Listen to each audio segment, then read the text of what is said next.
Isa sa mga hindi mawawala sa Paskong Pinoy ang parol. Kaya naman may pa-contest ang Malacanang. 86 na state colleges and universities ang naglalaban-laban sa parol making contest ngayong taon. Simpleng rules sa contest, bawal ang plastic at dapat gumamit ng mga produkto mula sa bayan na kanilang pinanggalingan. Kabilang sa judges si global fashion icon Heart Evangelista at Kapuso talk show host Boy Abunda.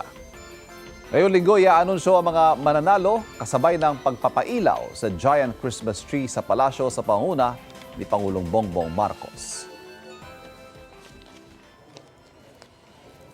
Mga kapuso, para laging una sa mga balita, bisitahin at mag-subscribe sa GMA Integrated News sa YouTube. Sa mga kapuso abroad, samahan niyo kami sa GMA Pinoy TV at sa www.gmanews.tv.